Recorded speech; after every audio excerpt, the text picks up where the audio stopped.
പട്ടാമ്പി വള്ളൂർ 2-ാം മെയിലിസിലുണ്ടായ വാഹനാപകടത്തിൽ സ്കൂട്ടർ യാത്രക്കാരന് ദാരുണാന്ത്യം. തിരുവേഗപ്പുറ കൈപ്പുറത്ത് താമസിക്കുന്ന പുളിക്കൽ മുഹമ്മദ് ഷനൂബാണ് മരിച്ചത്. കാർ സ്കൂട്ടറിലിടിച്ചതിനെ തുടർന്ന് നിയന്ത്രണം വിട്ട സ്കൂട്ടർ ബസ്സുമായി കൂട്ടിയിടിച്ചായിരുന്നു അപകടം. പട്ടാമ്പി പുലാമന്തോൾ പാതയിലെ വള്ളൂർ 2-ാം മെയിലിസിന് സമീപം ചൊവ്വാഴ്ച രാവിലെ 8:30ഓടെയായിരുന്നു അപകടം. പട്ടാമ്പി ഭാഗത്തു നിന്നും കൊപ്പം ഭാഗത്തേക്ക് പോകുകയായിരുന്ന സ്കൂട്ടറിന് പുറകിൽ കാറിടിക്കുകയും നിയന്ത്രണം വിട്ട സ്കൂട്ടർ എതിരെ വരികയായിരുന്ന സ്വകാര്യ ബസ്സുമായി കൂട്ടിയിടിക്കുകയുമായിരുന്നു. സ്കൂട്ടർ യാത്രക്കാരനായ തിരുവേഗപ്പുറ കൈപ്പുറത്ത് താമസിക്കുന്ന പുളിക്കൽ ഷാഹുൽ ഹമീദിന്റെ മകൻ മുഹമ്മദ് ഷനൂബ് അപകടത്തിൽ മരിക്കുകയായിരുന്നു. 23 വയസ്സായിരുന്നു. അപകടത്തെ തുടർന്ന് ഇയാളെ ബസ് ജീവനക്കാരുടെ നേതൃത്വത്തിൽ ആശുപത്രിയിൽ എത്തിച്ചെങ്കിലും ജീവൻ രക്ഷിക്കാനായില്ല. സ്കൂട്ടർ ബസ്സിനടിയിൽ അകപ്പെട്ട നിലയിലായിരുന്നു. അപകടത്തെ തുടർന്ന് പാതയിൽ ഏറെ നേരം ഗതാഗത തടസ്സവും നേരിട്ടു. പട്ടാമ്പി പോലീസ് സ്ഥലത്തെത്തി മേൽനടപടികൾ സ്വീകരിച്ചു.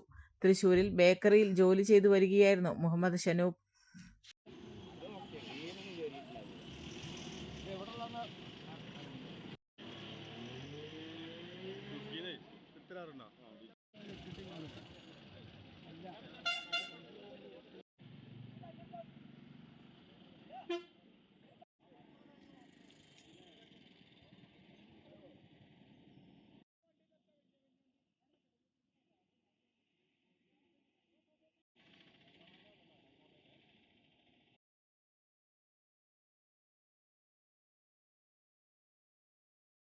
പെണ്ണ് കുതിക്കും പെണ്ണിനെ കുതിപ്പിക്കുന്ന കനക ഘടകാഭരണങ്ങളുടെ കമനീയ ശേഖരവുമായി പട്ടാമ്പി പട്ടണത്തിന്റെ Kanaka Kottaram Manukkas gold and diamonds, Manukkas tower, railway over ബ്രിഡ്ജിന് സമീപം മെയിൻ റോഡ് പട്ടാമ്പി.